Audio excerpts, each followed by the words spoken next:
제가 어제 강의를 마치면서 가진 소감이 있습니다. 저는 신학교에 있는 학생들보다 더 재미있게 들으시는 여러분들을 보고 신기했습니다. 이 신비, 어쩌면 여러분은 다 어찌 보면 우리 신학교에 들어올 만한 그런 집중력과 또 관심들이 있으신 게 아닌가. 사실 상당히 걱정했거든요. 어제 말씀드렸듯이 여러분들은 이미 파도 타기를 즐겨하는, 이 서핑을 즐겨하는 분들인데 수영장에서 가르치는 코치가 와가지고 다시 기본기부터 얘기하니까 얼마나 늘 관심 있어 하실까 했는데 여러분들의 그 화답과 또 반응 이런 것들은 저에게는 상당히 경이롭게 느껴졌고요. 왜 그럴까? 제가 곰곰이 생각해 봤습니다. 아하, 역시 이 교수 목사님. 예. 또 제가 참 신기하게 여기는 것이 이 작년 겨울 성경학교. 처음 듣는 이름입니다. 여름 성경학교는 들어봤어요. 근데 그것도 어린이 여름 성경학교. 그런데 작년 겨울 성경학교. 이 참 이름 자체가 저에게는 은혜고요. 뭔가 우리 한국교회가 잃어버렸던 것들이 이제 회복되는 것 같다 하는 생각이 들고 신학교보다 더 의미 있는 학교를 지금 우리 신 목사님과 여러분들이 꾸려나가고 있다 하는 그런 생각이 들어서 참 반가웠습니다. 아무튼 여러분 어제 아주 그 긴 시간 동안에 잘 들어주셔서 고맙고 그 영상을 보시는 분들도 아주 자세가 좋더라고요. 네, 고맙습니다. 오늘도 잘 들어주시기 바랍니다. 우리 신 목사님이 얼마 전에 우리 신학대학원 3학년 필수과정에 현장 목회 세미나에 오셨었는데 아주 폭발적인 반응을 학생들이 했습니다. 그래서 아주 저희로서는 너무 감사하고 자주 오셔서 우리에게 도전을 주시고 현장에 아주 깊은 맛들을 좀 저희들에게 소개해 주셨으면 감사하겠습니다. 네, 오늘 기도하고 같이 말씀 나누겠습니다. 말씀으로 온천한 만물을 지으시고 우리에게 영원한 생명을 약속하신 아버지 하나님, 이 시간에 저희들의 작은 이 모임을 통해서 하늘나라의 그 광채에 있는 그 주님의 세계를 저희들이 맛보고자 하오니 성령께서 친히 저희를 안내하여 주시고 하나하나 저희들이 볼 때마다 주님의 그 놀라운 섭리와 그 경륜과 계획과 그 뜻을 인하여 저희들이 설레이고 또 저희들이 감격하며 감동하고 새로운 존재로 지음받는 시간이 될 수 있도록 인도하여 주시옵소서. 아멘. 예수님의 이름으로 기도드립니다. 아멘. 어제 우리 했던 얘기 잠깐 복습하겠습니다. 어제 얘기는 몇 가지로 정리가 되는데요. 예배의 호스트는 누구라고요? 하나님이십니다. 그리고 우리는 초대받은 손님들, 게스트입니다. 이것은 정말 하나님께 영광이 되는 것이지만은 우리 가문의 영광이기도 합니다. 아니 우리가 높은 분한테 초대받게 되면 그거 얼마나 신납니까? 참 살다 보니 이런 일도 다 있구나 하면서 그냥 자랑하러 다니는데 천지를 주재하시고 만드신 하나님의 초대를 받았다. 바로 그게 예배의 감격입니다. 그러니까 우리가 예배에 와서 감격하지 못하는 이유는 하나님이 얼마나 크시고 또 그 하나님이 이 지극히 작은 한 사람 한 사람을 다 그 이름을 부르시면서 초대했다는 그 사실을 우리는 실감하지 못하기 때문에 그냥 군중에 묻혀가지고 앉아있는 것 뿐입니다.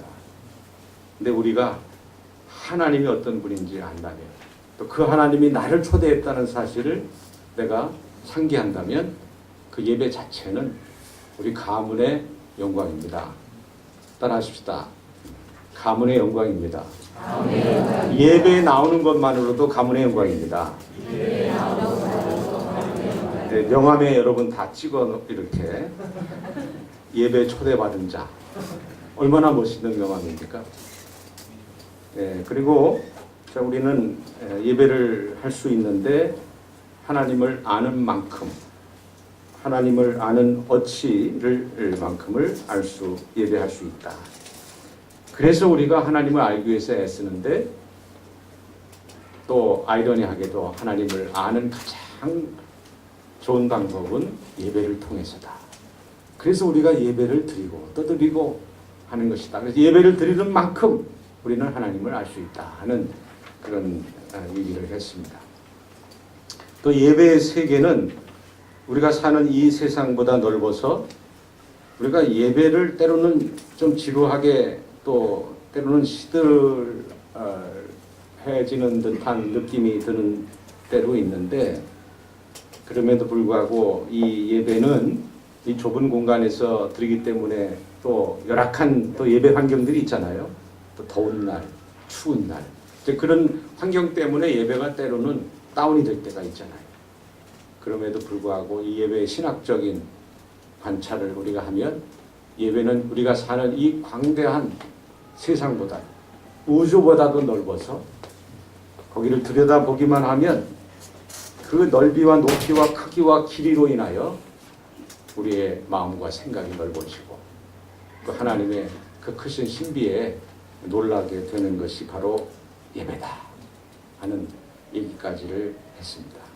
오늘은 어제에 이어서 우리 마저 못한 6페이지에 예배란 뭐냐 하는 문제를 같이 나누고,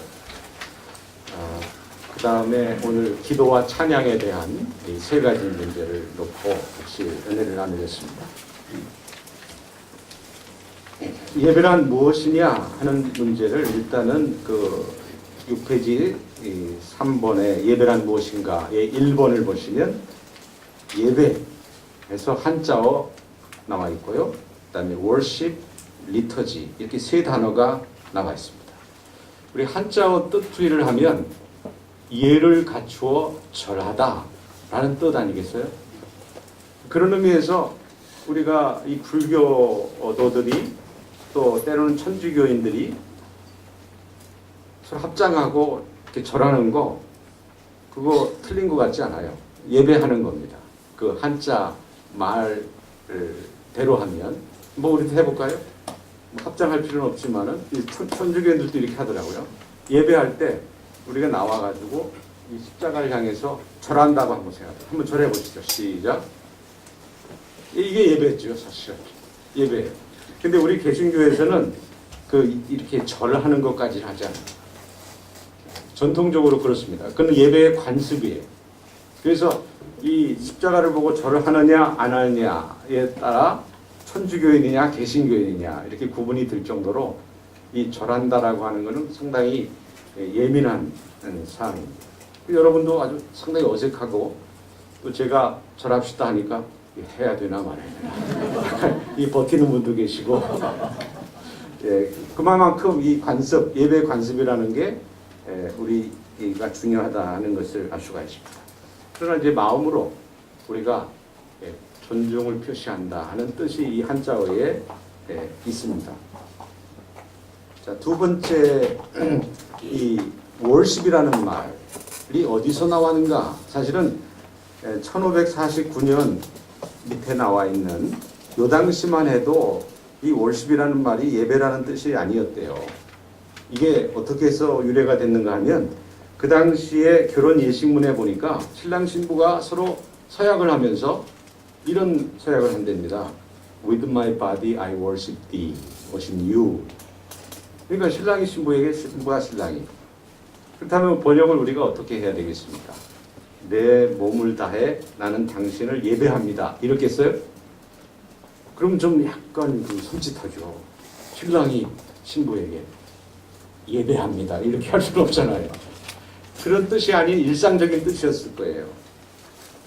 지금 우리가 그 결혼식에서 신랑이 신부에게 내 몸을 다해 당신을 사랑했습니다 하는 뜻일 수도 있고, 그래서 너무 좋은 뜻이라는 거예요. 그 월십이라는 말이. 야, 요게 하나님을 예배하는 단어로 적절하겠구나 해서 쓰기 시작했다는 거죠. 그렇다면 그 뜻이 어떤 뜻일까? 당신은 내 몸을 받을 만한 가치가 있는 존재입니다 하는 뜻이라는 거죠. 그래서 이 신랑 신부 아주 전적 헌신, 전적으로 내 몸을 배우자에게 주는 그런 인식이 결혼식이다. 그래서 바로 이것이 일상적 용어에서 찾아낸 예배라는 적절한 용어다. 이랬다는 겁니다. 자, 거기에서 느껴지는 게 여러분 계시록 5장 12절 한번 성경이 있으신 분은 찾아보시면 좋겠는데요. 거기에 보시면은 뭐라고 말씀이 되었는지 제가 읽어드리겠습니다. 계시록 5장 12절.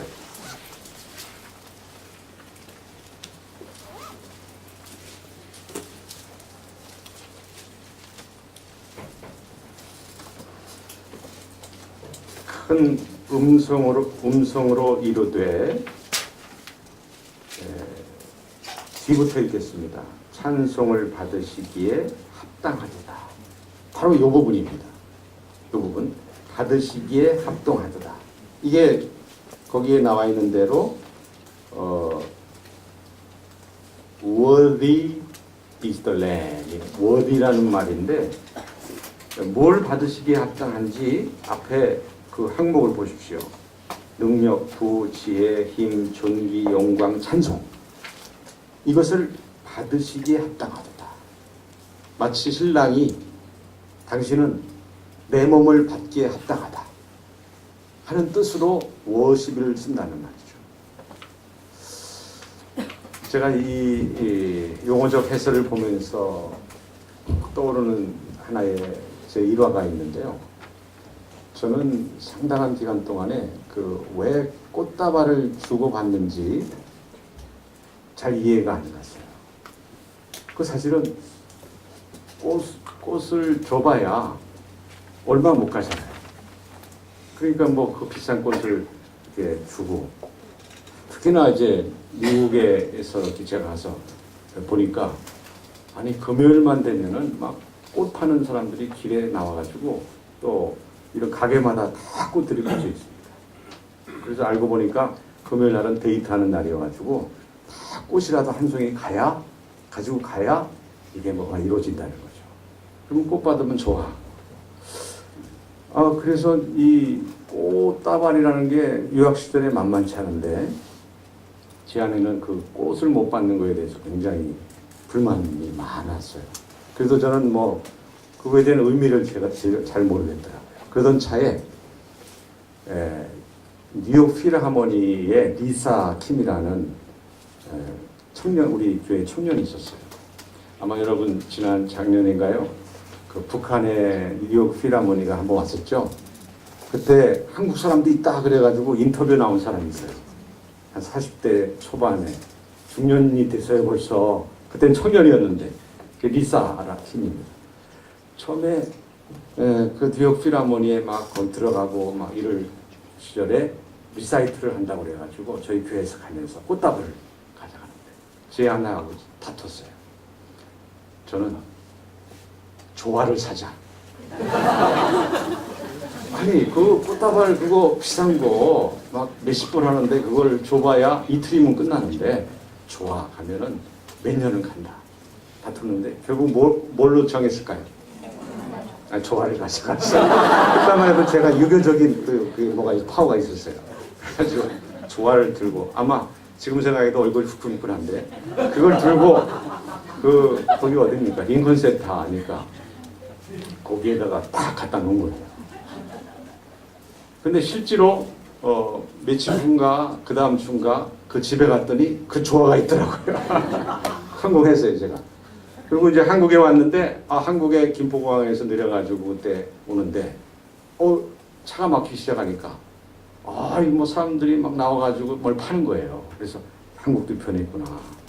이렇게 꽃 파는 사람들이 많고 나중에 보니까 오징어 땅콩을 팔았어요.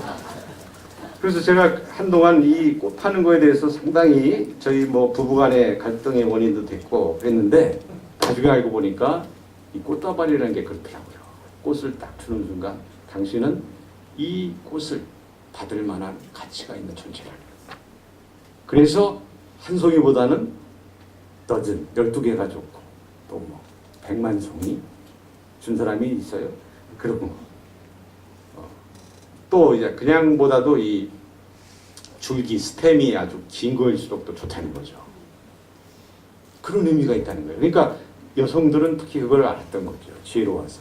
그 꽃을 보는 순간 내가 이렇게 이쁜 거야 하는 생각이 들고 막 황홀해하는 거죠. 그런데 제가 그런 줄 모르고 조화를 제가 줬으니 당신은 겉은 멀쩡하지만 사실은 죽은 꽃이다 이런 뜻이었어요. 얼마나 이게 제가 미안하더라고요. 이제 생각하니까. 그래서 이 꽃다발 준다는 것이 그런 의미가 있구나. 떠오르는 생각이 다윗이 한 번은 큰 일생일대에 큰 실수를 했습니다.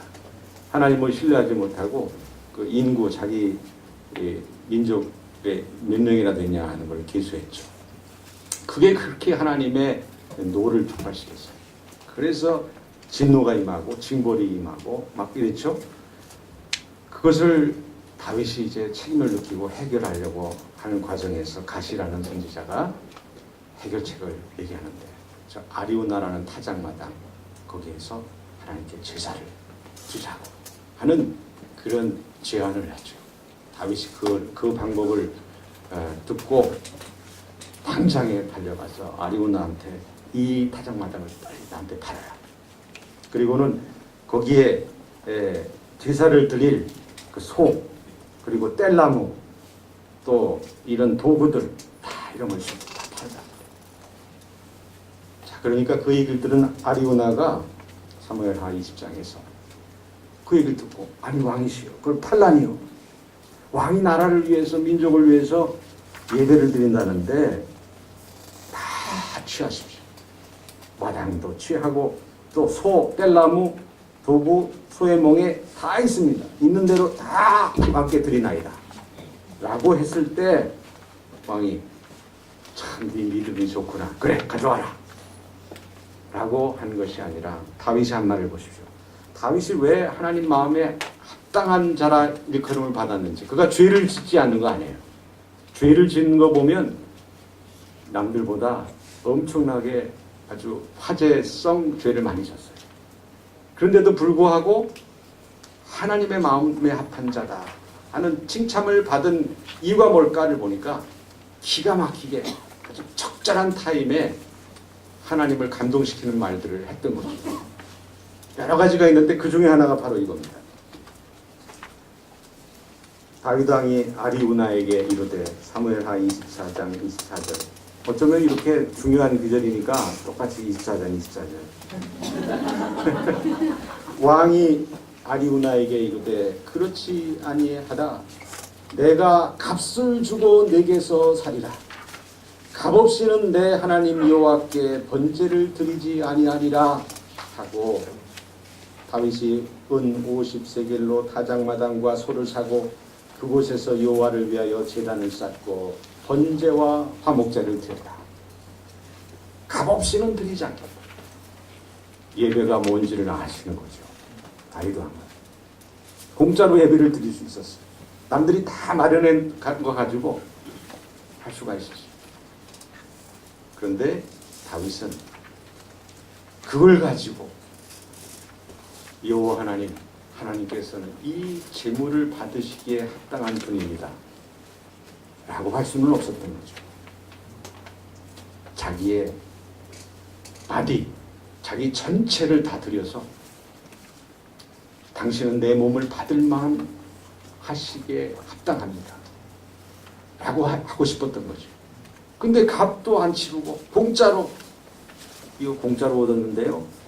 당신은 이 공짜 받으실 만하십니다. 라고 할 수는 없었던 거예요. 근데 그 다음 말이 중요해요. 그렇게 화목제를 드렸더니 이에 그렇게 진노하시고 심판하셨던 여호와께서 그 땅을 위한 기도를 들으시네 이스라엘에게 내리는 재앙이 그쳤더라. 간단한 한 구절이지만 하나님께서 예배를 통해서 어떻게 우리와 대화를 하시는지 예배를 통해서 어떻게 우리의 마음을 받으시는지를 이 말씀은 우리에게 보여주고 있습니다. 그렇습니다. 예배란 무엇이냐? 예배는 하나님께서는 이것을 받으실 만하신 분이십니다 라고 하는 것을 올려드리는 그런 시간이다 하는 것이 바로 이 월십이라는 말에 들어있다는 말입니다. 다 따라하십시다. 월십. 받으시기에 합당하십니다. 그 월십 예배를 여러분 드시기를 바랍니다.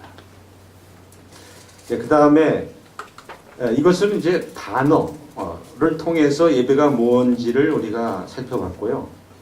그 다음에 신학적으로 예배가 뭐냐 이렇게 질문이 들 때 많은 사람들이 각각색의 다른 정의를 내립니다. 예배는 뭐다 다 달라요. 자기의 예배적 경험을 통해서 예배를 설명합니다. 그런데 모든 사람들의 그 얘기를 종합해 보면 누구나 공감하지 않을 수 없는 두 단어가 있어요. 그게 계시와 응답이라는 겁니다. 계시와 응답. 모든 걸 다 이렇게 추출해내면 이 두 단어만 남아요. 이 계시는 하나님 편에서의 단어고 응답은 회중 편에서의 단어입니다. 그러니까 계시는 그 말 그대로 보여주시는 것. 그러니까 하나님의 행위. 그것이 있고 또 그것에 대한 회중의 응답으로 이루어진 것이 바로 예배다. 이런 설명을 하겠습니다. 그렇다면 사실 예배라는 그 상황은 굉장히 넓어집니다. 하나님의 그 은혜, 하나님의 약속 이런 것들이 막 펼쳐질 때 전에 몰랐다가 그것을 보는 회중들은 은혜가 내리는구나. 약속을 하셨구나. 하는 반응만 있다면 그 현장은 바로 예배 현장이 된다는 거죠. 굉장히 우리가 이 예배라는 게 넓어질 수밖에 없는 게 그렇습니다. 제가 그 이한교회 그 홈피에 들어가 보니까 2010년 이한교회 비전 이렇게 써 있더라고요. 하나님이 이런 비전을 우리에게 주셨다 하면 이 비전을 보는 회중들이 우리들의 자녀들이 사랑하고 자랑하는 교회를 세우는 꿈이 펼쳐집니다. 그래, 맞아, 저거야 하는 응답이 있다면 우리는 이 비전을 놓고 예배가 되는 거죠. 하나님이 주신 비전, 약속, 희망, 소망 그것을 우리가 깨닫는 순간 바로 예배적인 사건이 된다 하는 얘기죠. 또 우리의 일상으로 나가면 아주 작은 한 순간도 다 이 예배적 사건이 돼요. 오늘 아침에 제가 구리에 사는데요. 구리에서 이 토평에 나와가지고 저쪽 한강 위쪽으로 이렇게 가려다 보니까 글쎄 검단산하고 이렇게 사이사이에 일출이 제주도 일출봉 갈 필요가 없어요. 보니까 한강 위로 또 산 위로 뭐 이렇게 탁 떠오르는 순간 저와 제 아내는 아니 그렇게 또 그렇게 크게 보여요. 마치 우리 앞에서 이렇게 뭐 누가 프레젠테이션 하는 것처럼. 그래서 우리 둘이 탄정을 여행 갈 필요 없다 이런 이제 얘기를 했어요.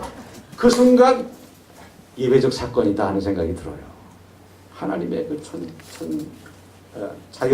자연을 통해서. 그래서 높은 산에 올라가는 분들이 부르는 찬송 하나 있잖아요. 다 같이 뭐죠? 참 아름다워라 주님의 세계는. 예배적 사건이에요. 그뿐 아니라 또 우리는 어떤 병의 치유함을 받았을 때 예배적인 사건이에요. 전에는 몰랐어요. 그런데 하나님이 내게 응답을 하셨다. 어떤 경우에는 한 10년 동안 20년 동안 연락이 없던 친구가 전화를 한 거예요. 야, 내가 미국에 보니까 살기 좋다. 너도 이민 와라. 계시야 이거. 오케이, 갈게. 다음 주에 보자. 예배적 사건이에요. 그래서 실제로 거기 미국에 간 사람들이 얼마나 많아요. 그게 출애굽이죠. 또 거기 오신 분들은 출애굽 뭐 이런 여러 가지 그 메타포 이런 것들에 대해서 아주 굉장히 실감합니다.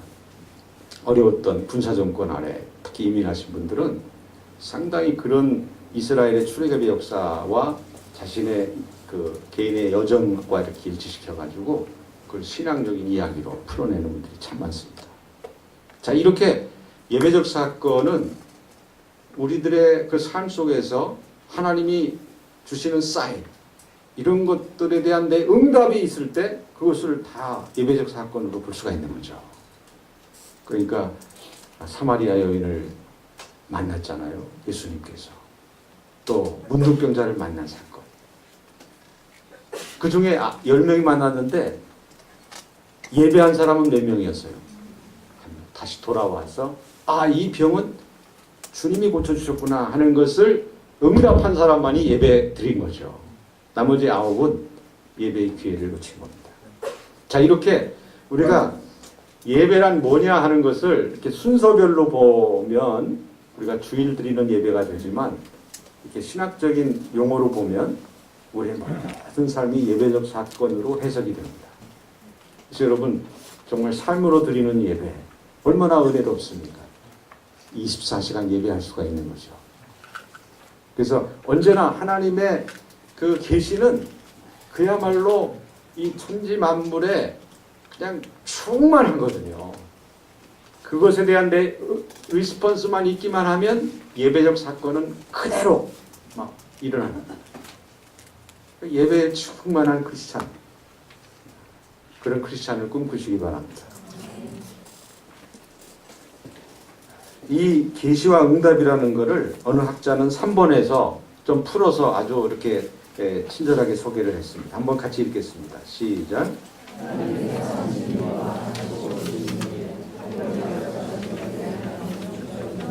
예, 바로 이 계시와 응답이라고 하는 두 축을 풀어서 설명했습니다.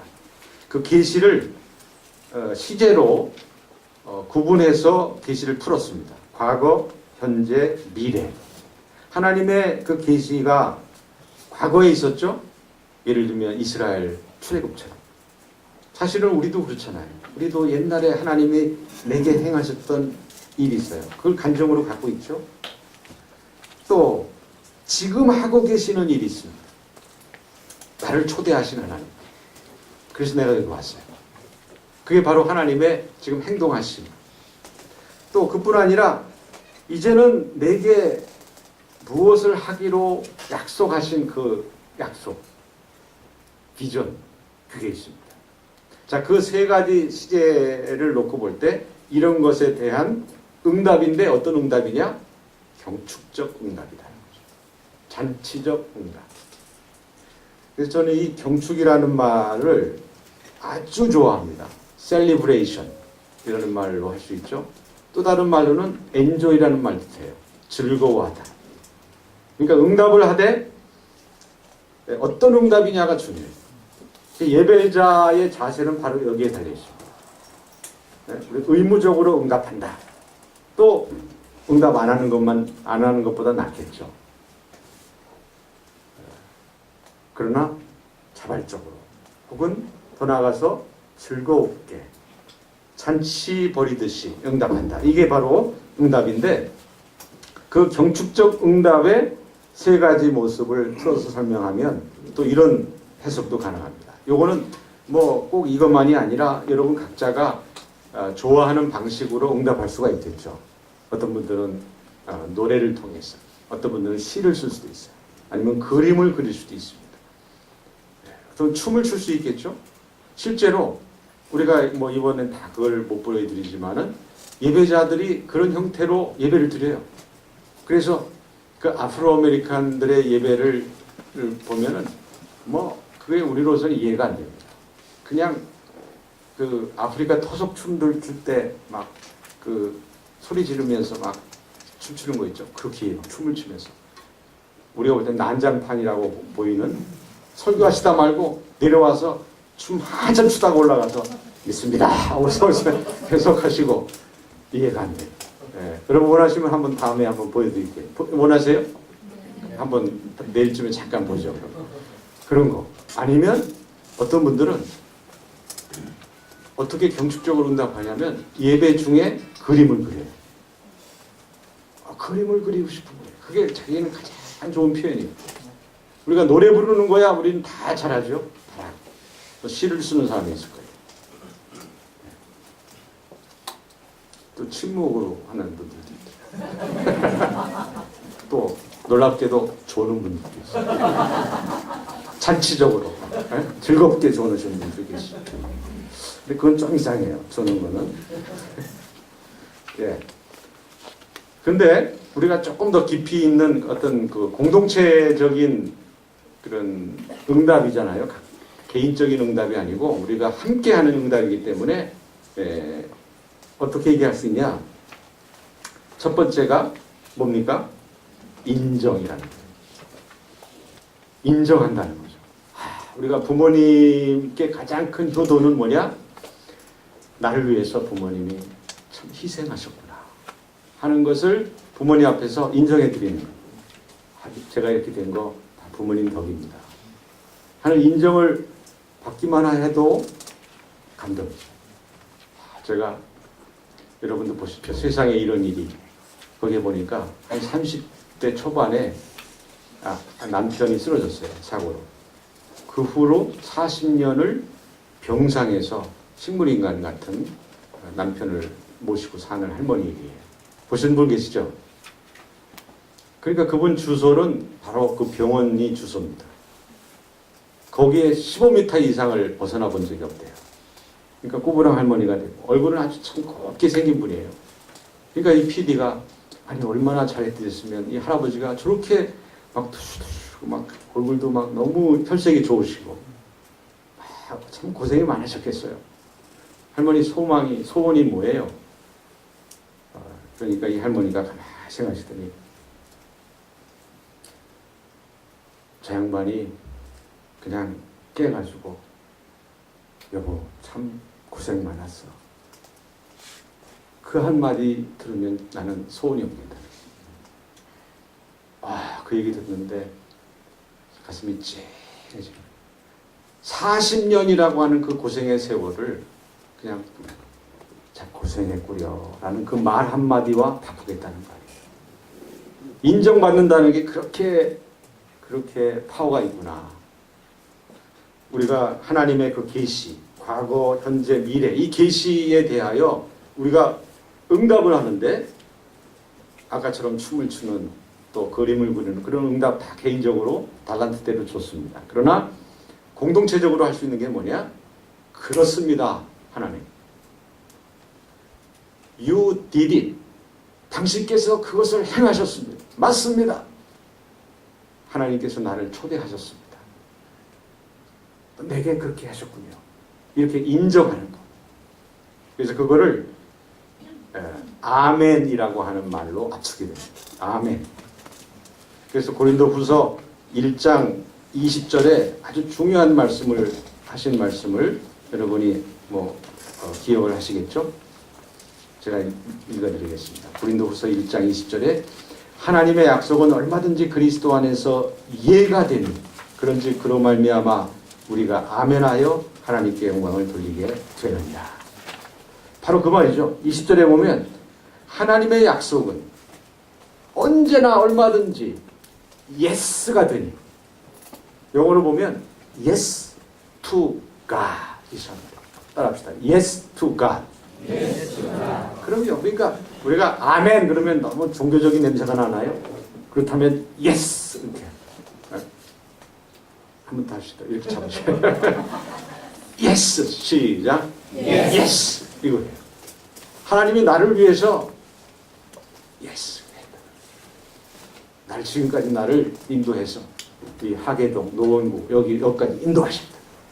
이 교회로 보내셨다. yes 그 yes 그 여러분 습관적으로도 yes. 네. 이것이 바로 하나님께 영광이 된다. 그러니까 바로 예배 현상이에요. 예배 현상. 이런 순환이죠. 하나님께 행하시고 나는 예스 하면 그것이 하나님께는 그렇게도 큰 열매, 영광의 열매가 된다 하는 이 상황입니다. 두 번째는 뭡니까? 리허설입니다. 리허설. 이 리허설은 예배를 리허설이라 불렀다면 본 무대는 어딜까요? 리허설이 끝나고 나가서 살 현장, 우리의 가정, 직장. 그러니까 우리는 예배라는 게 여기서 지금 모여가지고 리허설을 한다 하는 개념이라는 거죠. 야, 이건 굉장히 놀라운 개념이에요. 바로 우리는 이 현장 여기서 이걸 딱 하는 이유는 뭐냐면 항상 우리의 삶과 이렇게 연결이 있어요. 나가서 잘해야지. 실수하면 안 돼. 이런 의식. 그게 예배 의식이다. 이게 우리가 아주 건강하게 응답하는 방식이라는 겁니다. 이건 제 얘기가 아니고 그 볼카트라고 하는 학자의 얘기를 제가 소개하고 있습니다. 세 번째는 선포라고 하는 그 선포의 방법. 가장 적극적인 방법이 되겠죠. 그렇다. 하나님은 행하셨다.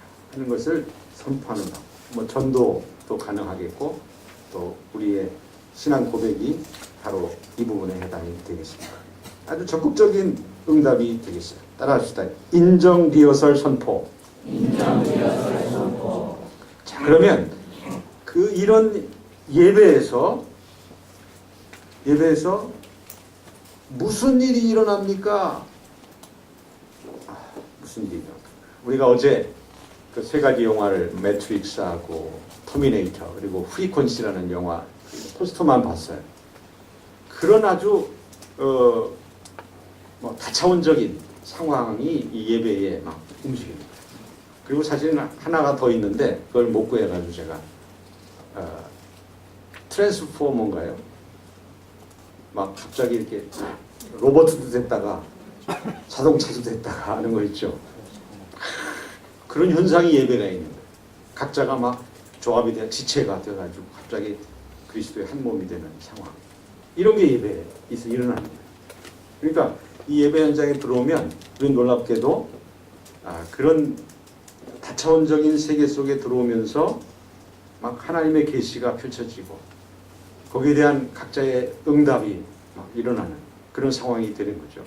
그래서 그걸 정리해 보면 첫째, 하나님의 임재. 이 임재라고 하는 것을 어느 다른 이 세계의 우주보다도 더 확실한 임재라고 하는 것을 우리는 꼭 기억해야 한다. 이럴 때 우리에게 이 경험과 느낌 중요합니다. 경험과 느낌. 그래서 이 하나님의 임재 의식이라는 말이 있어요. 또 혹은 임재 연습이라는 말이 있더라고요. 굉장히 멋있는 말이죠.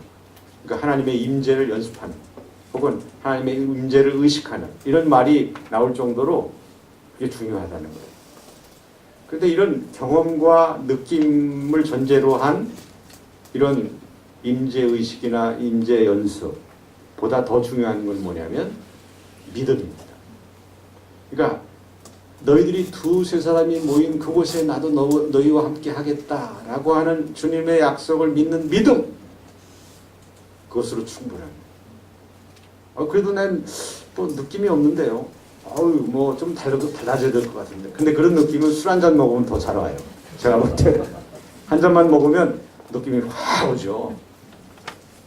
하나님의 임재가 그런 느낌, 뭐 어떤 분위기 좋을 때 갖게 되는 내 어떤 감정적인 변화, 그런 것과 비교하지 마십시오. 특히 우리 장로교인들은 이 말씀을 믿는 믿음에 대해서 굉장히 신뢰도가 높아요. 근데 이런 신뢰도를 예를 들면 오순절 교회라든지 침례교회는 그런 믿음 이것보다는 그래도 느낌이나 신비적인 현상, 방언이 온다든지 뭐가 누가 이렇게 쓰러진다든지 그런 게 있어야 그래도 하나님의 임재를 우리가 더 확실히 느끼지 않겠느냐 하는 것을 선호하는 분들이 주로 이제 침례교, 오순절 교회고, 근데 장로교인들은 좀 이 종류가 다를 것 같아요. 그런 거 없어도 교회 나와요. 그분들 뭐 이렇게 방언 뒤로 넘어지고 막 축사가 이런 거 없어도 그냥 말씀이 임재하신다고 하니까 난 나는 그것을 믿는다 하는 그 믿음만으로 나오는 거예요. 그래서 장로교인들은 굉장히 이 지적인 믿음 이런 것들을 선호하는 그룹이다 이렇게 평가를 받습니다. 그래서 저는 이 시점에서 드리고 싶은 하나의 명제가 있습니다. 그게 여러분 뒤에 가시면 명제를 모아놓은 것이 있어요. 21페이지 가시면은 7번이 있습니다.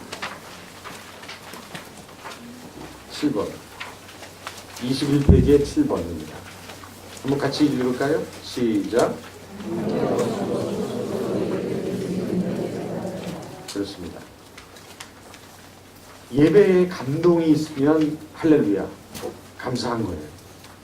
보너스죠. 보너스예요. 딱 보너스. 그러나 감동이 없다고 해서 실패한 예배는 아닙니다. 예배에 막 눈물이 나고 아니면 기쁨이 솟고 또 시류의 역사가 일어나고 그것은 하나님의 정말 큰 축복이에요. 그러나 그런 것이 그 주간에 한 번도 없었다. 또 때로는 설교 때 더 조는 분들이 많아가지고 목사님이 설교 준비를 덜 하셨나 그런 수근수근 소리가 날 때일지라도 하나님의 임재는 동일하시다는 거예요. 그러니까 감격이라고 하는 게 우리의 예배의 지표가 아니고 그러니까 예배가 예배되는 것은 우리의 감동과 또 우리의 감정에 있는 게 아니고 너희들 모임 속에 내가 함께 있겠다 하는 그 약속에 근거합니다. 그게 굉장히 중요해요. 근데 우리 젊은 사역자, 찬양 사역자들에게 있어서 보이는 약간의 함정이 있는데 굉장히 이런 영적인 집회, 어제 말씀드린 대로 하나님의 임재 표현이 아주 활발해서 그렇게 하나님을 만지고 성령의 흐름 쫓고 이런 거에 예민하거든요. 근데 그러다 보면 정말 어떤 그런 무브먼트가 있어요. 실제로 많은 분들이 그러니까 그 지도자가 예민하죠. 근데 어떤 때 보면 그러지 않을 때가 있어요. 그냥 아무런 흐름도 없고 우는 사람도 하나도 없고 뭐 기쁨도 없는 것 같고 오늘 예배 실패구나 라고 생각하는 함정에 빠질 수가 있단 말이죠. 그런 것이 없더라도 예배가 지도자나 우리들의 그 감정에 따라 좌우되는 게 아니고 예배가 예배되는 것은 하나님의 약속에 있다. 이것이 굉장히 중요한 전제가 되어야 될 것입니다. 다시 돌아오셔서 6페이지로 돌아오시죠. 예배에서 무슨 일이 일어납니까? 할 때 두 번째는 하나님과 만나다. 세 번째가 참 새롭습니다. 세 번째. 이 미스프린트인가 생각이 들 정도로 여러분 좀 세상을 위협한다. 미스프린트가 아닙니다. 어떤 의미에서 세상을 위협하는가? 물론 세상에 약속을 주기도 해요. 그러나 세상에 위협을 가하는 예배. 사실은 우리가 사는 세상은 그리스도가 임재를 하셨지만 아직 충분히 임재하지 않은 여전히 공중의 권세 잡은 자가 따로 있어요. 그래가지고 의롭게 사는 이들이 많은 경우 핍박을 당하고 하나님의 뜻대로 살기가 쉽습니까? 어렵습니까? 어려워요? 쉬워요? 어렵다는 얘기는 완전히 그리스도의 임재가 온 게 아니에요. 우리가 천국의 삶이라고 하는 것은 하나님의 뜻대로 살아야만 아주 되는 삶인데 이 땅이 하나님의 말씀대로 산다는 게 어렵다는 얘기는 뭐냐면 우리들의 세상이 아니라는 얘기예요. 따로 공중의 권세 잡은 세력이 있는 악의 영의 세력이 있어요. 그래서 의롭게 살려고 하는 사람일수록 더 핍박을 당하고 좁은 길로 가야 돼요. 가난한 삶, 또 핍박 이런 것들을 감내해야 되는 삶이에요. 그래서 마치 우리가 물속에 잠긴 공처럼 막 눌려있는 거예요. 그러다가 어떤 공은 너무 힘들어가지고 그냥 자기가 터져버려요. 그래가지고 푹 가라앉아버려요.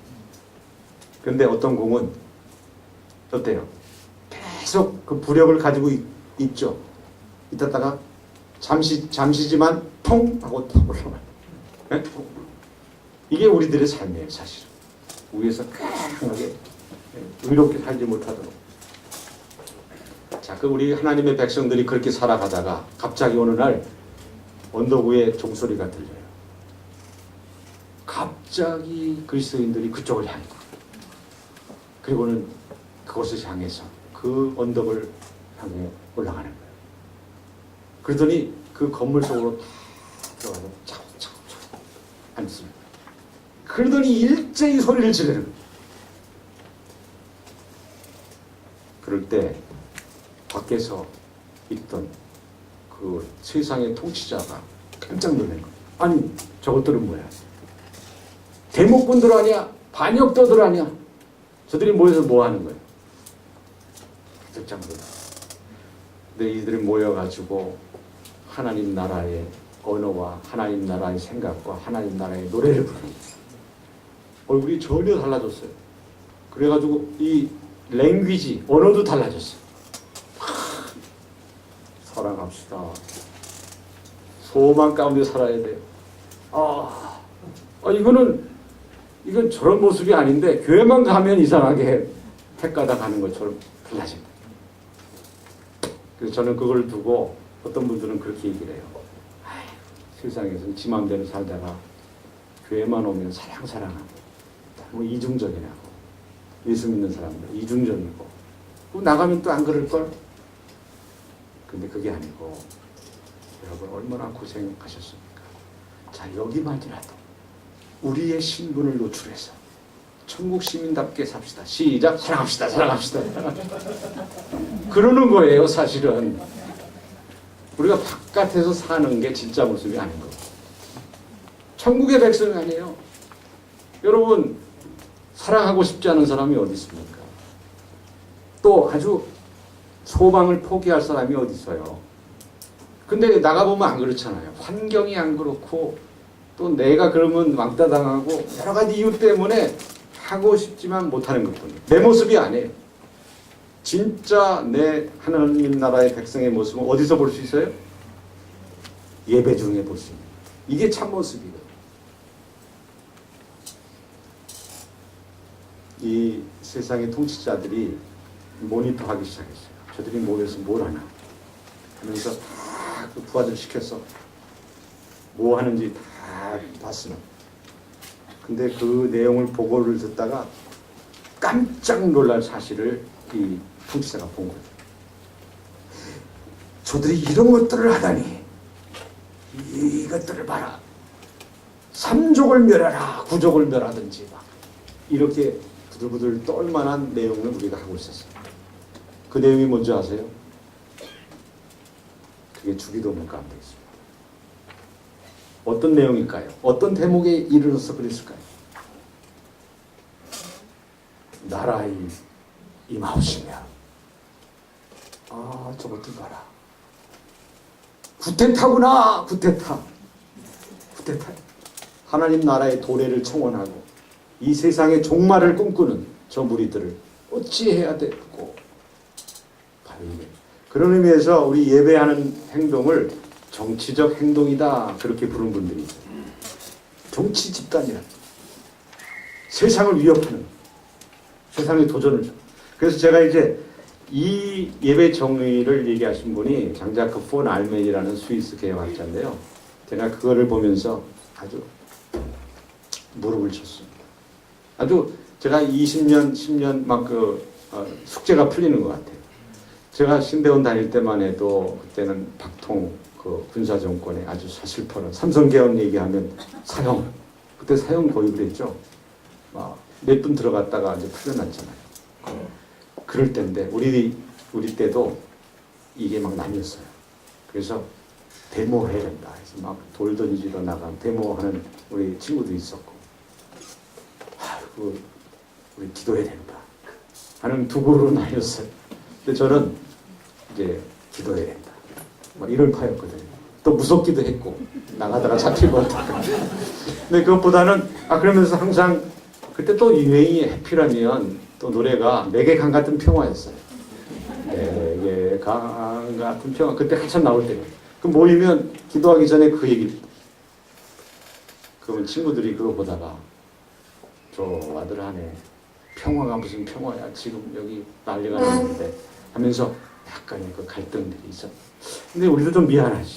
저건 고생하고 우리는 평화. 그 후에 참 꿈꾸던 민주화가 이루어졌잖아요. 이게 누구의 역사인가, 누구의 열매인가 하는 그 뭐 공적 싸움을 하는 건 아니고 1차적으로는 정말 아마 그 민주 열사들일 거예요. 앞장서서 피 흘리고 감옥에 죽기까지 한 그 열사들의 그 노력 분명히 있었고, 그런데 나중에 보니까 우리들의 역할도 있던데, 그건 뭐냐? 끊임없이 우리는 예배했거든. 예배했는데 약간은 그때 의식으로는 약간은 좀 도피철할까, 좀 겁 많은 사람들의 모임, 아니면 뭐 이런 의식이 조금 있었어요. 사실 솔직히 얘기하면.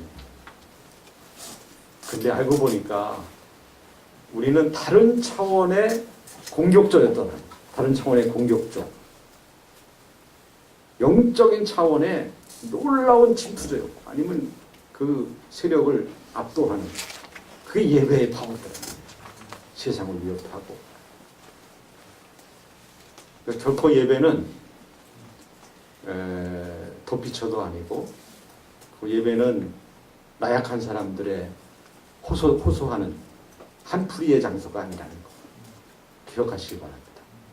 세상 공중 권세 잡은 자들이 가장 놀라서 두려워할 쿠데타의 몸이라는 거, 그걸 기억하시기 바라고, 저도 그래서 나도 한몫을 한 것일 거야 이렇게 이제 생각을 하면서 아주 감사하고 있습니다. 예. 그 다음에 그 네 번째 예배에서 구속사의 요약이라는 거는 이제 그 다음 주에 세례 성찬에 대한 얘기를 할 때 바로 그런 거죠. 예수 그리스도의 그 중요한 사건을 그 예배라는 한 순간에 다 표현을 하는. 그래서 사실은 교회력에 따라서 우리가 살기도 하잖아요. 성탄절 가까이 오고 지금 대림절인데, 그렇게 1년을 그리스도의 절기에 맞춰서 하는 것은 바로 구속사적으로 살아보자 하는 그런 우리의 제스처입니다. 그 다음에 다섯 번째는 아무래도 교회에 많은 기능들이 있는데 예배만큼 교회의 성을 드러내는 것은 없는 것 같아요. 그래서 마치 우리가 배지를 달듯이, 배지를 보면 딱 알 수 있듯이 예배를 보면 그 교회가 보이죠. 자기 표현입니다. 예배에서 모든 게 다 표현이 되는 상황이다 하는 그런 것입니다. 이제 다섯 번째에 아주 또 하나의 말씀을 하고 좀 쉬겠습니다. 예배에서의 우선순위, 제가 한번 질문을 드릴게요. 여러분 한번 거수를 해주시기 바랍니다. 예배의 목표이기도 하고요. 왜 예배 드립니까? 또 예배를 무엇을 위해 예배합니까? 이런 질문을 할 때 두 가지 중에 하나를 답하는 거예요. 하나님께 영광을 드리기 위해서입니다 하는 거 1번. 2번은 은혜 받기 위해서입니다. 2번이에요. 자, 1번이라고 생각합니다. 하나, 둘, 셋, 넷, 다섯, 여섯, 일곱, 여덟. 됐어요? 2번. 하나, 둘, 셋, 넷, 다섯, 여섯, 오케이. 80대 20으로 하나님께 영광을 드리는 것으로 하겠습니다. 나머지 20% 되시는 분은 그렇게 하시고요. 근데 제가 보니까 이 80% 8대 2라는 거는 역시 장로교회라는 얘기예요. 근데 오순절교회 가면 반대 현상이 분명히 될 겁니다. 침례교회도 마찬가지고요. 그래서 요 예배의 목표, 요 문제에 있어서는 기대치가 좀 다른 것 같아요. 때로는 이게 어긋나기도 해요. 그리고 약간 충돌이 돼서 때로는 뭐 상처받는 분도 있습니다. 나는 영광 드리러 왔는데 자꾸 은혜 받으려고 하는 거야. 목사님은 자꾸 은혜 받으라고 그러거든. 예배 나왔으면 은혜 받으세요. 아, 난 영광 드리러 왔는데. 네. 나는 또 은혜 받으러 왔는데 자꾸 영광 드리라고 막 파이프 오러간 갖다 놓고 저래가지고 은혜가 되나? 은혜 받는 것만 하면 좋겠는데 라고 생각하는 교우들이 있을 거 아니에요.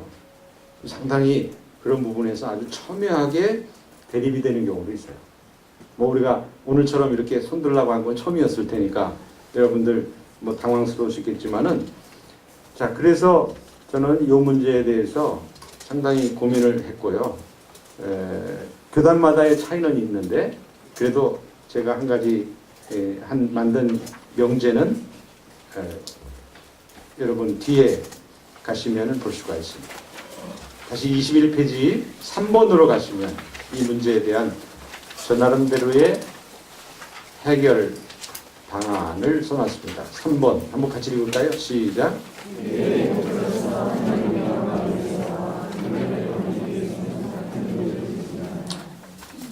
아유, 시시하죠 좀. 어느 한 편을 해야 이기고 지구가 나올 텐데 같은 의미라고 하니까.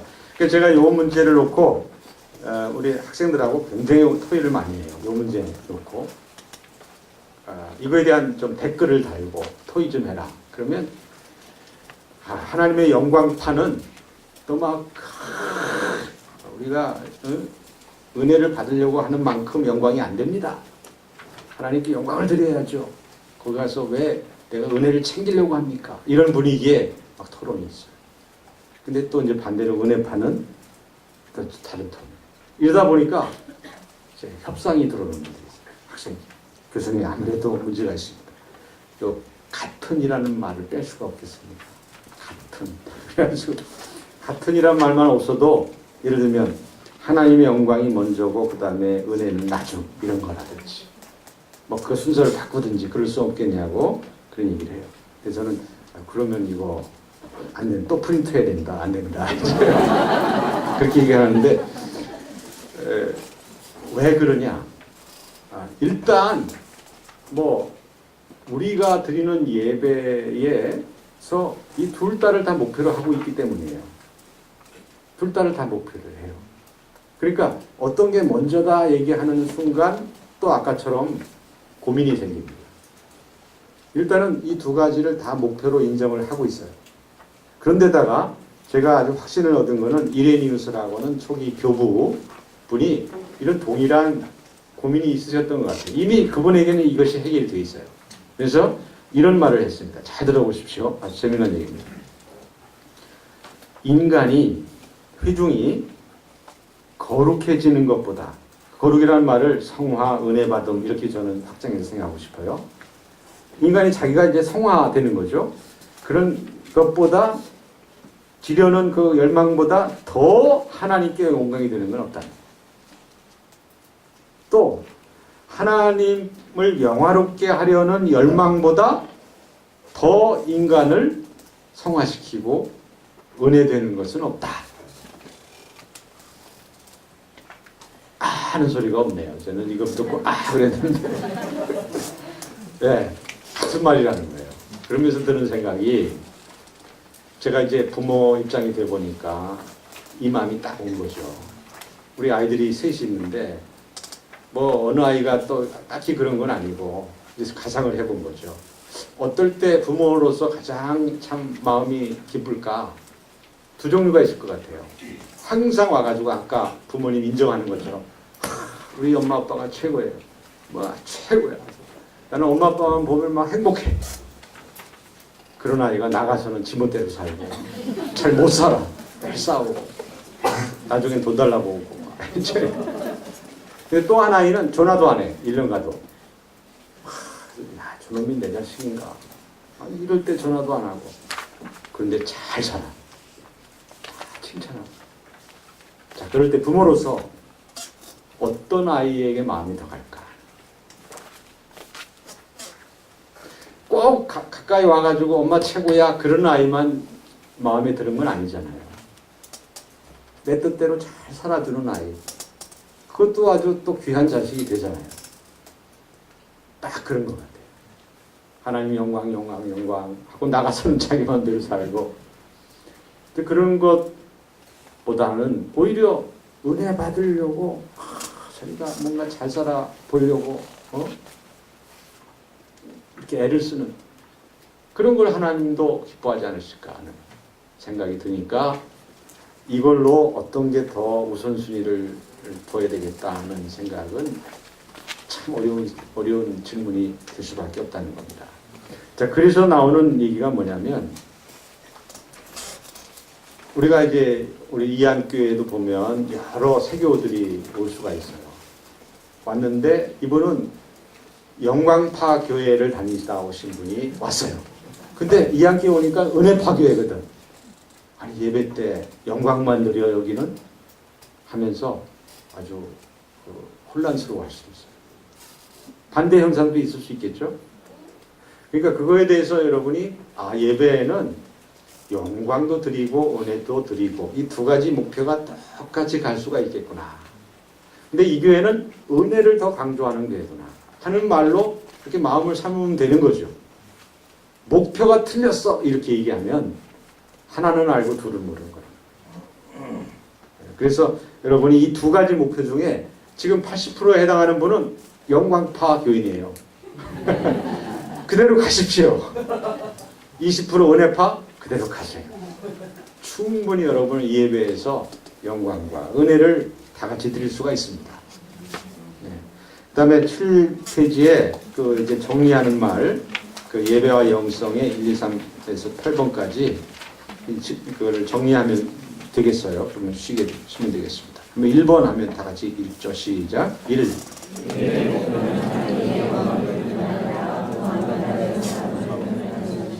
2.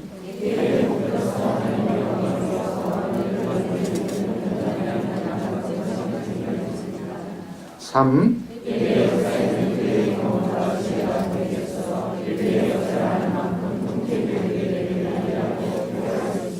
4. 5.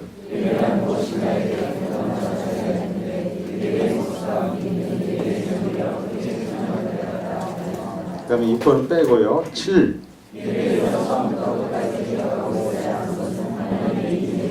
8.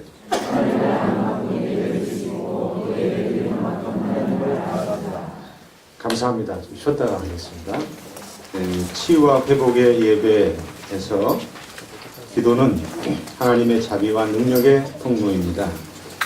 찬송은 하나님의 계시에 대한 응답에서 나옵니다. 찬송은 신앙 이야기가 담긴 그릇입니다.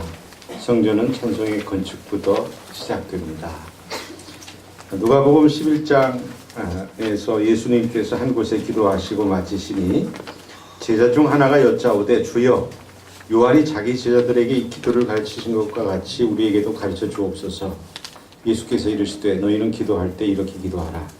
아버지여 이름이 거룩히 여김을 받으시오며 나라가 임하옵시며 우리가 날마다 일용할 양식을 주옵시고 우리가 우리에게 죄 지은 모든 사람을 용서하오니 우리 죄도 사하여 주옵시고 우리를 시험에 들게 하지 마옵소서 하라.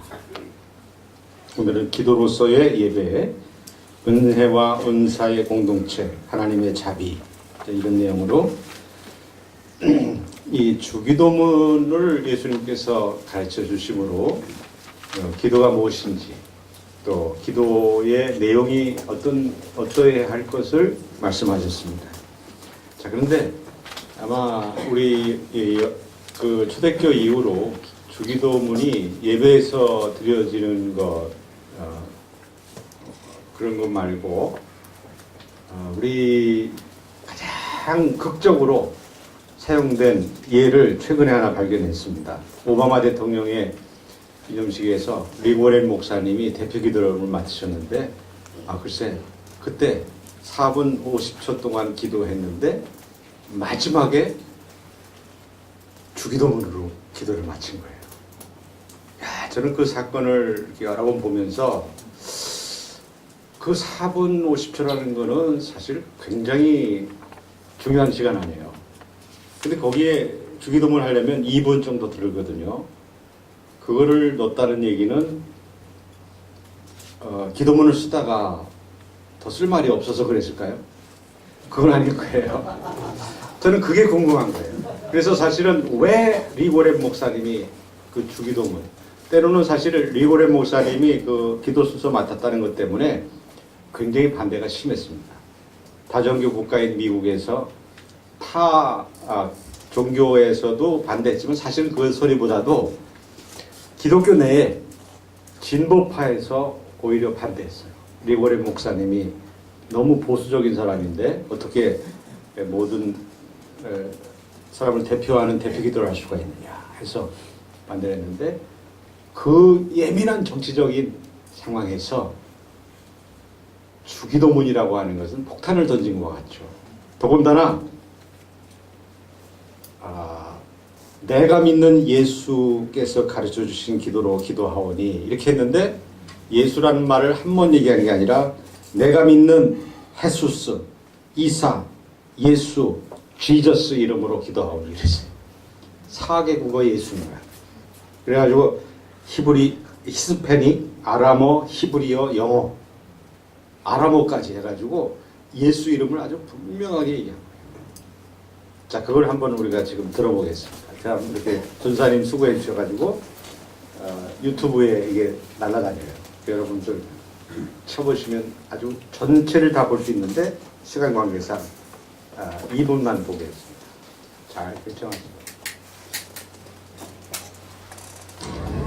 Let us pray.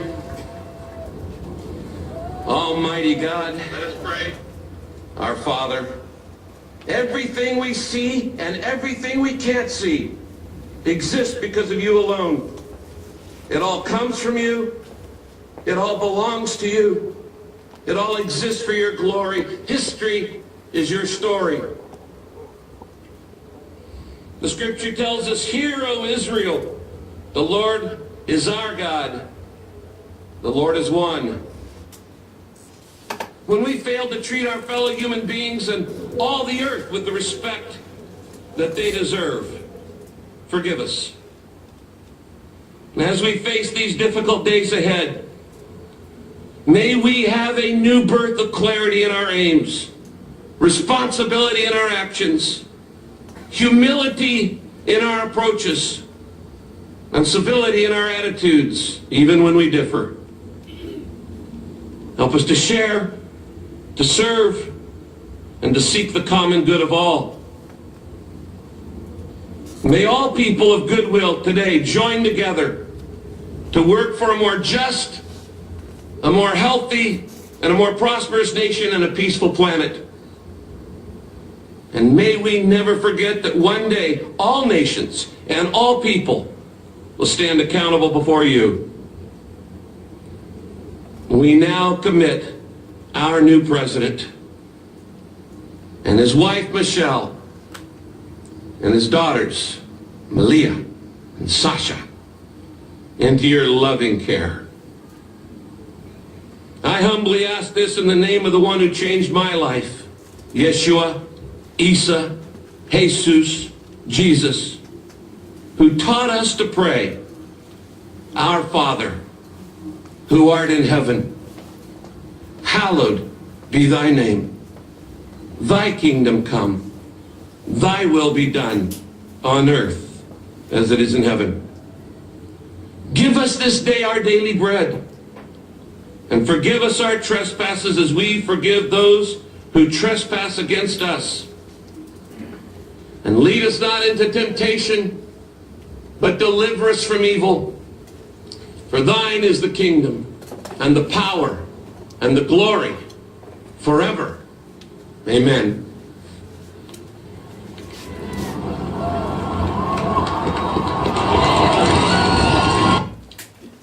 이때보다 주기도문이 극적으로 역사적으로 공개되고 사용된 적은 없다고 생각합니다. 아까 말씀드린 대로 주기도문이야말로 공중의 권세자분들이 가장 두려워하는 기도, 예수님께서 성례전적으로 거기에 아주 혼신의 힘을 다해서 제자들 요한에게 가르치신 기도인데, 그걸 우리가 비밀스럽게 비밀 결사대처럼 드리고 있었는데, 글쎄 이관현 목사님이 그걸 공개해버렸어요. 어떡하죠?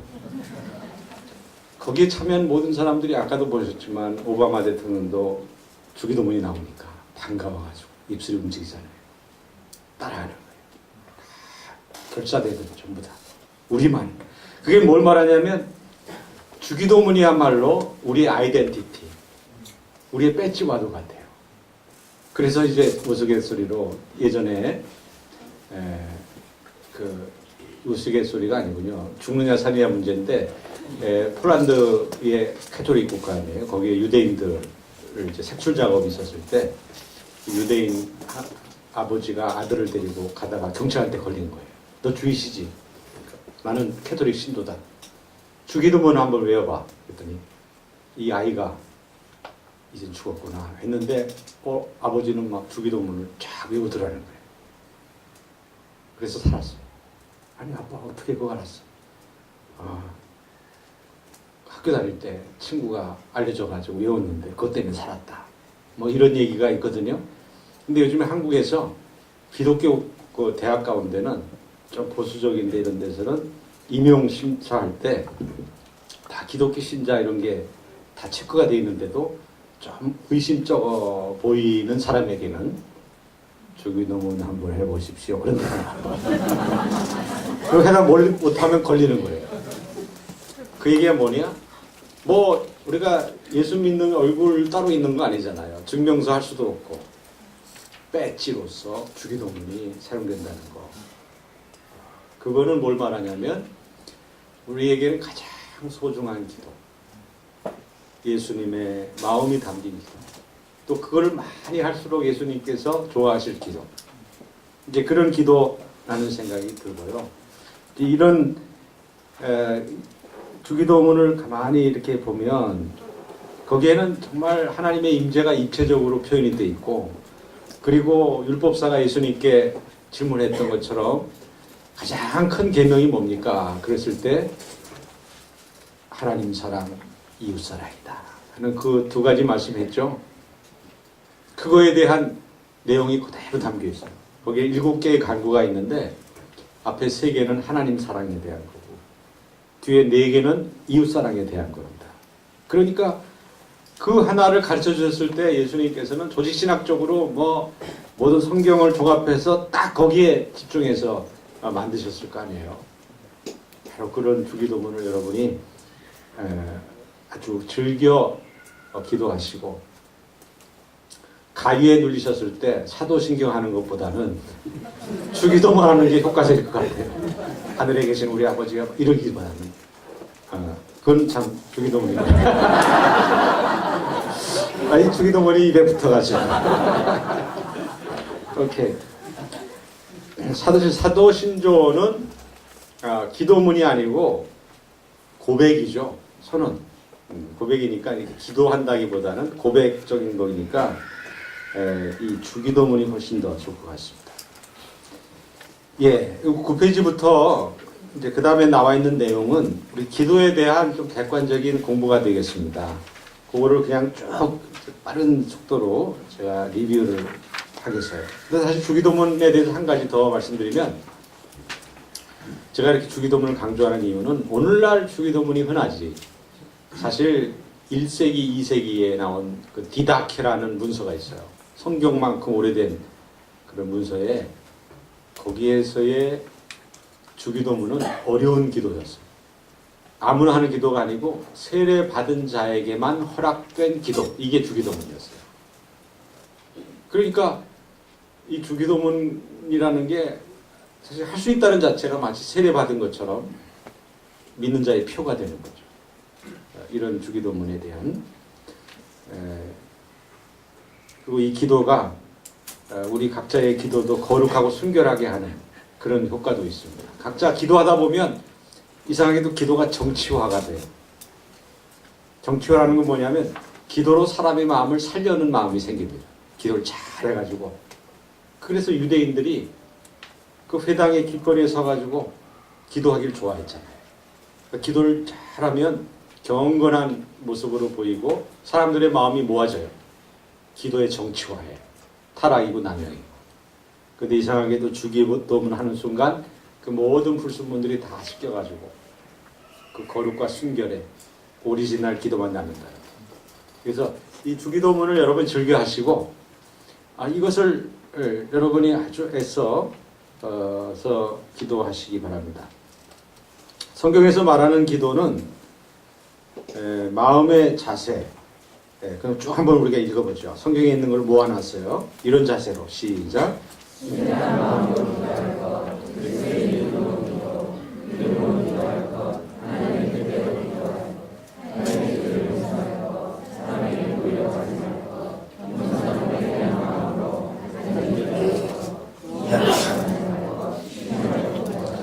기도의 자세를 보니까요. 우리가 따로 자세가 있는 건 아닌데 성경에서 보는 것을 다 한번 리스트해 봤어요. 일어서서 기도하, 머리 숙여 기도한다. 앉아서 기도하고 무릎 꿇고 기도하고 손을 들고 기도한다. 이렇게 되어 있네요. 우리는 여기 보면 눈을 감고 기도한다는 게 없어요. 그러니까 눈을 감는다는 건 우리의 또 교회사에 내려오는 관습인데 성경에는 이상하게도 오히려 눈을 뜨고 기도하는 게 또 자연스러울 정도로. 그래서 우리가 이제 보면 우리는 지금 다 눈을 감고 기도하는데 예전적인 기도에 가보면 다 주보에 나온 기도문을 다 눈 뜨고 보면서 읽으면서 기도한다. 그것도 괜찮은 거죠. 그러니까 이 기도의 여러 모습이 있는데 미국 장로교 헌법을 보니까 이렇게 지정이 됐어요. 무릎 꿇고 기도하든지 머리를 숙이며 또는 일어서서 손을 높이 올리면서 기도할 수 있다는 거예요. 또 춤을 추고 손뼉을 치며 기쁨과 찬양으로 얼싸안는 것 좋다는 거죠. 그리고 중재와 간구, 파송과 안수에 기름을 붓고 손을 얹는 일은 합당하다. 이렇게 헌법에도 나와 있어요. 자, 이 중에 우리가 실제로 한번 졸음을 깨놓으면서도 한번 다 일어서셔가지고 손을 높이 올리면서 기도하는 거 한번 해보죠. 안 해본 건데 한번 해보세요. 다 일어나셔가지고. 근데 많은 경우 이거는 뭐 여러분이 예배 때 이렇게 하면 되게 이상해요. 그 이단 종파 같아가지고 그냥 집에서 개인 기도하실 때 앉아서 기도하고 그러면 졸립잖아요. 그럴 때는 무릎 꿇고 기도하든지 아니면 어떤 경우는 여기는 안 나와 있는데 무릎 사이에다 머리를 깊이 넣고 그렇게 기도하는 것 있잖아요. 간절한 기도. 그런 거 골방에서 기도하시고 혼자 집에서 하실 때 손을 들고 하늘 우러러 이렇게 한번 해보시죠. 하늘에 계신 우리 아버지, 그럼 중앙까지 시작. 하늘에 계신 우리 아버지, 이름이 거룩히 여김을 받으시오. 나라의 마옵시며 뜻이 하늘에서 이룬 것 같이. 그만. 네, 뭐까지. 어떠세요? 일단은 졸지 않는다. 앉으시죠, 앉으시죠. 네. 네, 이렇게 훨씬 달라요. 손을 들고 기도한다는 거 다르고 또 한 손 들고 기도하는 거 다르죠. 그런 의미에서 여러분이 또 더 까치발 들고 기도도 하고 뭔가 이렇게 몸으로 기도한다는 거 그걸 한번 해보십시오. 오늘 저녁에 주무실 때 물론 누워서 기도하는 것도 괜찮아요. 이불 속에 들어가서 기도하는 순간 자는 그런 것도 즐기시기 바라지만 어떤 때는 일어나서 벽을 이렇게 붙잡고 같이 기도하고 이런 기도의 방법이 있겠다 하는 거 말씀을 드렸습니다. 그 다음에 한 가지 아주 참 재미난 기도 하나를 소개하겠습니다. 세계 기도 중에 동방교회 기도를 우리가 상식적으로 알 수가 있어요. 예수 기도라고 부릅니다. 저들이 지저스 프레어, 심장의 기도라고도 한대요. 그런데 이 기도를 평생 기도합니다. 그리고 저들은 뭐 새벽, 저녁, 언제 수사들은 특히 뭡니까? 올라가면은 내려올 수 없는 그런 기둥 같은 데 있죠. 사막의 교부들. 그래서 밑에서 먹을 거 올려줘야 되는데 그 평생 거기서 기도하다 죽는 그런 게 많았어요. 고대 사막 교부들. 2세기, 3세기, 5세기. 그런 데서 그분들이 뭘 기도하느냐? 이 예수 기도한다. 이것만 평생 한다. 그게 동방교회의 이 기도의 전통인데 어떤 기도길래 보니까 너무 간단해요. Lord Jesus Christ, the Son of God, have mercy on me, a sinner. 이거예요. 다 같이 하나님의 아들 시작. 하나님의 아들 주 예수 그리스도시여 이 죄인에게 자비를 베푸소서. 요것만 하는 거예요. 이게 예수 기도예요. 이 여리고 근처에 길가에 앉아있던 소경이 했던 기도죠. 다윗의 아들 자손 예수님 저에게 자비를 베푸셔서 Have mercy on me 이건데 이게 예수님 기도라고 해가지고 이 기도를 평생을 합니다. 그래서 여러분이 인터넷에 한번 쳐보세요. Jesus prayer, 예수 기도 하면 거기에 대한 자료가 쭉 나올 텐데 그 동방교회는 우리가 무시할 수 없는 교회사로 보면 큰형님이에요. 큰형님 변하지 않아요. 이분들은 어제도 말씀드렸지만은 예배했다면 의자 같은 거 안 해요. 되게 어른들이 의자 안 쓰잖아요. 다 혼자 써가지고 2시간 3시간 서서 예배드리고 이런 분들인데 예배 순서도 1500년 동안 안 바꿨어요. 한 번도. 이럴 정도 되시는 분인데 기도가 이렇게 짧고 이거 하나를 기도한다 하는 거에 대해서 일단 존경심을 표하시고 이런 기도 여러분 배우셔도 좋을 것 같아요. 우리가 딱히 어떤 제목을 떠올리면서 애써 기도하는 거 필요할 때마다 중보 기도를 하시되 그러나 우리가 무시로 기도할 때는 이런 전통을 받아야 좋죠. 실제로 한번 해보세요. 내게 능력을 주십시오 하는 기도와 함께 놓치지 말아야 될 게 뭐냐면 주님 나를 불쌍히 여겨주옵소서. 사실 저는 그 기도를 할 때 더 막 마음이 짠해요. 물론 불쌍히 여기라는 말도 있지만 내게 자비를 베푸소서 하는 그 기도가 같이 있으면 좋겠어요. 그러니까 능력과 함께 자비도 구하세요. 그러니까 주의 자비가 강같이 은혜의 비가 내리면 사실 해결이 되는 거잖아요. 그러니까 사실은 저는 이 기도를 언제 하냐면 설교하러 올라갈 때 항상 그래요. 불쌍히 여깁니다. 오늘 또 미완성 교향곡을 부르겠습니다 하면서 올라갑니다. 저는. 그러니까 정말 이 기도가 그때처럼 어울릴 데가 없어요. 불쌍히 여기셔서 하는 그 기도 꼭 하시기 바라고 자녀를 놓고도 하나님 주의 자비를 베풀어 주옵소서. 주의 자비를. 그런 기도가 지금 우리는 많이 안 했지만은 이 동방교회를 보니까 이 하나를 놓고 모든 중보의 기도를 다 합니다. 이 하나의 기도죠. 예, 그다음에 수도원 기도를 넘어가 보시면요. 거기 4가지 소개가 되어 있어요. 그냥 제목만 우리 읽어보는데요. 그 가로치는 거 보면은 이그나시우스, 또 2번에는 베네딕, 또 3번은 프란시스칸, 4번은 셀틱. 그래서 수도마다 이 전통이 좀 다른 거죠. 그래서 첫 번째 그 복음서로 기도하는 법이 있고요. 두 번째는 공동체로 기도하는 방법. 세 번째는 감정으로 기도하는 법이 있고, 네 번째는 매일 삶으로 기도하는 법. 이 셀틱이 재미있는 게 영국 서부 해안과 아일랜드에 있는 셀틱 교회는 일상 삶을 위한 구체적인 기도들이 있었습니다. 움막을 짓는다든지 암소의 젖을 쌀 때 드리는 기도가 있고 여행을 떠날 때 드리는 기도들이 있습니다. 하는 이런 구체적인 삶으로 드리는 기도들이 발전해 있습니다. 개혁교회 기도, 오늘 우리는 이것에 아주 익숙하고요. 그 다음에 이 기도의 형태와 내용 C번으로 가시면은 기도가 이 2가지로 나눌 수가 있습니다. 예전적 기도와 자유기도. 예전적 기도는 사실 이것은 어느 한 분이 기도문을 작성하는 게 아니라 이미 주보에 다 이렇게 내려와요. 그 회중들은 그걸 읽기만 합니다. 그게 예전적 기도예요. 그러니까 본인이 어떻게 기도하는 내용을 바꿀 수가 없어요. 다 내려오는 기도를 가지고 함께 드리는 기도.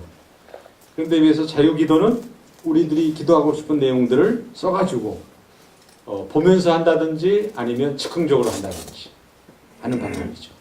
대부분 우리는 2번째 자유기도에 속해 있는데 장점, 단점들이 다 있어요. 그러니까 그런 면에 있어서 요즘에는 이 개신교도 예전적인 기도를 간혹 합니다. 그래서 교회력에 의한 특별 예배 같은 때, 추수감사절, 또 아니면 성탄절 예배, 뭐 이럴 때 보면 또 순환절, 교회에서 다 이렇게 기도문이 나와가지고 다 함께 그걸 회중과 함께 드리는 기도들을 하거든요.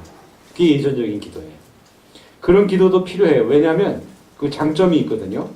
객관성, 안전성, 위험성, 질서, 보편성이 있고 이런 거예요. 다만 우리가 느끼고 있는 것을 표현할 뿐만 아니라 우리가 무엇을 느껴야 하는지를 가르쳐줘요. 그러니까 기도를 하면서 우리가 이런 기도를 드려야 하는구나 하는 것을 가르쳐주는 거죠.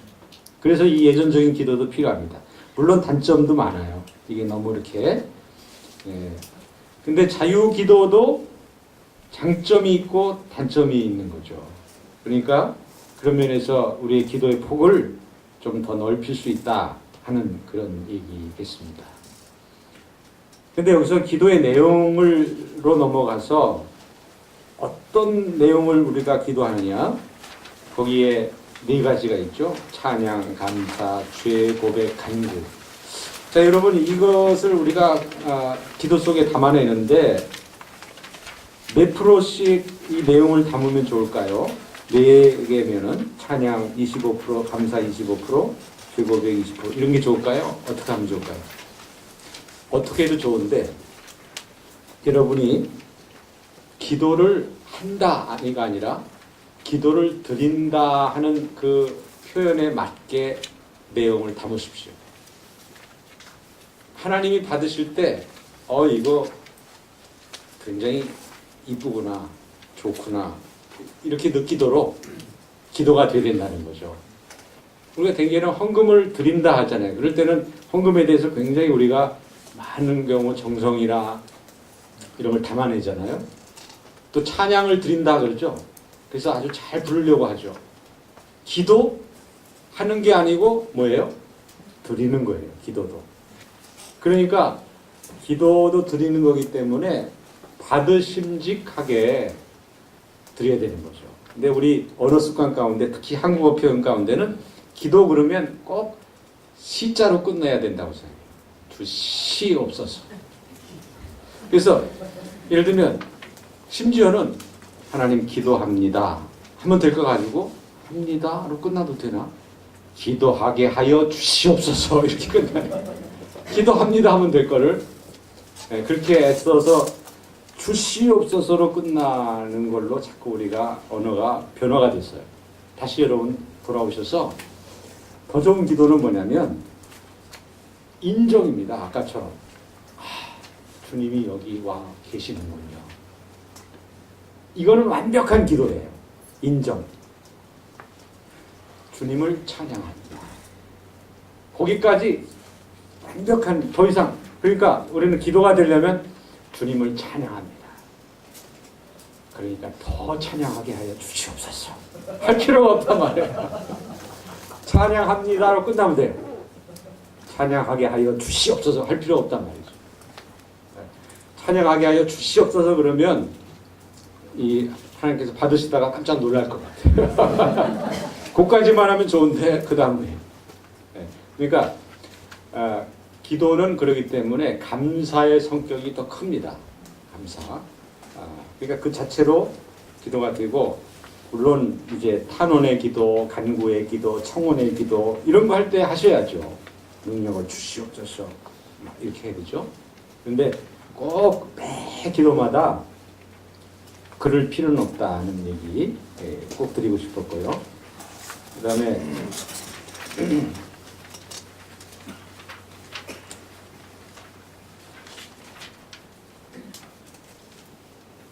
이 12페이지 넘어가서 기도의 예전 그래서 우리가 기도를 보니까 10가지가 나와 있어요. 예배에 참 기도가 많은 거죠. 임재 기용 기도가 있고 죄 고백의 기도 또 교회 기도라고도 합니다. 그러니까 중보 기도라고도 하고 교회 기도 혹은 대표 기도라고 요즘에 하는 것도 사실은 다른 세계교회에서는 없는 순서가 대표 기도예요. 근데 그거를 굳이 한다면 목회 기도 혹은 교회의 기도, 중보의 기도 이 자리가 대표 기도다 해서 이제 한국에 정착이 됐는데 또 이제 교회마다 그거를 다시 대표 기도 하지 않고 교회 기도, 중보 기도, 목회 기도 이렇게 다시 이게 다시 돌아가는 추세가 되고 있습니다. 성령의 조명기도, 설교후기도, 동원기도, 주기도, 성찬기도, 감사기도, 축도, 치유기도. 이 치유기도는 참 작년에 우리 새로 나온 예배 예식서에 이 치유기도가 들어갔어요. 그래서 주일 예배에 한 번쯤은 치유 주일 예배를 드리면 좋겠다 하는 제안을 했어요. 그래서 그때는 우리가 금요일날 주로 치유 예배를 하잖아요. 그게 아니라 주일날 하는 거예요. 예배 순서를 다 짜가지고 주일에 치유를 위해서 육신은 물론이고 정신 영적인 치유를 위해서 목사님이 안수기도도 하고 그때 성찬도 하고 하는 그런 치유의 기도를 제안을 했습니다. 자, 그러면 이제 마지막 우리 그 9번까지 읽고 마치겠습니다. 찬양에 대한 것은 우리 내일 말씀과 함께 같이 다루겠습니다. 자, 한번 같이 읽겠죠. 읽습니다. 시작. 기도자는 신으신 동과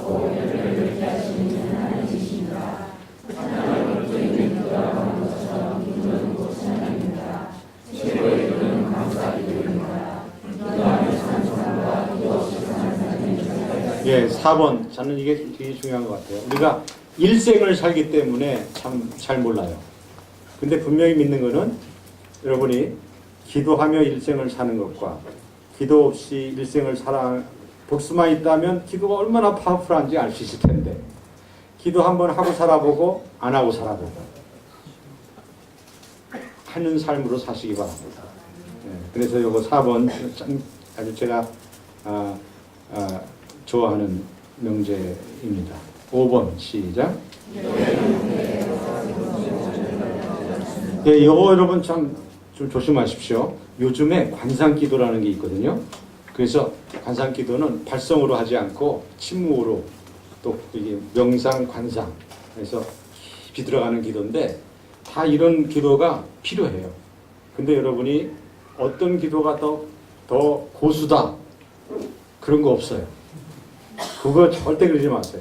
왜냐하면 관상기도 특별히 하는 분들은 발성기도 하는 거를 초보라고 생각하는 분들이 있어요. 그거는 그야말로 초보예요. 관상기도도 여러 기도 중에 하나죠. 그리고 뭐 발성기도보다 훨씬 높은 차원이 아닙니다. 성경에 보면 관상기도가 별로 없어요. 다 부르짖는 기도가 많지. 예수님도 그러면 초보게요? 초보죠. 부르짖어 땀을 흘리면서 기도하시는데 그러니까 거기에 대해서 영성의 차이를 말하지 마십시오. 그런 분이 오면 사탄아 물어봐라. 6번 시작. 여러분 우리가 돌아가신 장로님 기도, 대표 기도라든지 있어요. 어디? 어느 때는 그걸 가지고 기도할 수가 있잖아요. 기도가 땅에 떨어지지 않고 여전히 하나님께서 다 간직하고 계시는데 그래서 어제 예배 신학에서 말씀드렸지만 예배 때는 과거와 현재와 미래가 하나예요. 그래서 그런 걸 표하기 위해서라도 옛날에 우리 성도의 기도가 있다면 그거를 같이 어느 성도님 돌아가신 그분의 아주 좋아하는 기도인데 같이 이 시간에 합시다. 그러면 그분이 지금 계시잖아요. 돌아가셨지만 우리 예배에 과거의 성도, 미래의 성도가 다 그거를 여러분이 예배에서 표현하실 수 있으면 좋겠다는 거죠. 자, 7번 시작. 맞습니다. 아까 말씀드린 대로 8번.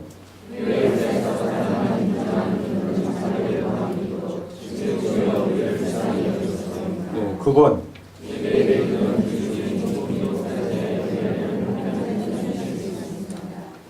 목사님 질문도 받습니까? 질문이 있으시면 질문이 한 분이라도 있으시면 더 좋을 것 같아요.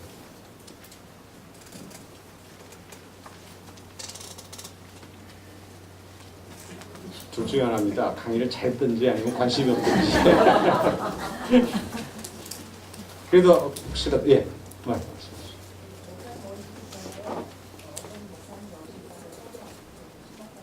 예. 써서 하는 기도와 안 쓰고 하는 기도 어떤 게 똑같냐, 아니 어떤 게 더 높냐, 똑같다 그 답이라고 하셨는데 예. 조금만 더 구체적으로 아, 그러니까 주일 공동 예배 때 쓰는 게 좋으냐 안 쓰는 게 좋으냐. 예. 예, 그거는 이제 우리 목사님들도 같이 해당이 돼요. 설교할 때 원고를 쓴 걸 보면서 하는 게 좋으냐, 아니면 보지 않고 그냥 하는 게 좋으냐. 이거하고 비슷한 것 같아요. 기억력이 안 되시는 분은 보고 하고. 저번에도 설교 여기 이렇게 딱 띄면 실수를 많이 해요. 그래서 저는 거의 이렇게 뭐 읽듯이 설교를 합니다.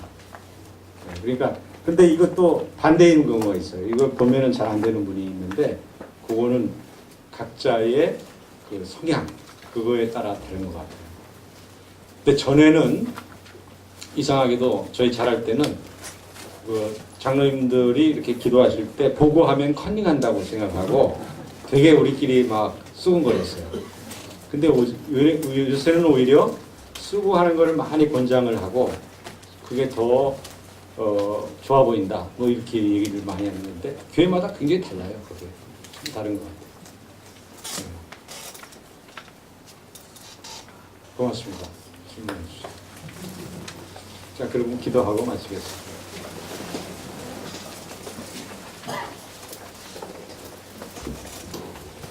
하나님과의 만남을 위해서 기도라는 귀한 방법을 주신 아버지여, 저희들에게 이 기도를 통해서 새로운 삶을 이루어가는 지혜를 얻게 하시니 감사합니다. 주님께 기도에 대한 질문을 했던 그 제자가 들었던 그 주기도문을 오늘 우리로 알게 하시고 또 그것을 애송하게 하시며 또 리고렌 목사님을 통해서 온 세계에 그것이 들려지게 하시는 그 놀라운 역사를 저희들이 보았습니다. 오늘 주기도문을 통해서 주님의 마음을 배우시게 하시고 또 저희들의 그 영적인 삶에 새로운 힘과 능력이 주어지는 복된 기도가 될 수 있도록 인도하여 주옵소서. 기도로 충만한 예배, 주님의 임재를 저희들이 인정하며 또 그것을 서로 즐거워하는 그런 예배자들이 다 될 수 있도록 주여 인도하여 주시옵소서. 예수님의 이름으로 기도드립니다. 아멘. 박수 한번. 감사합니다.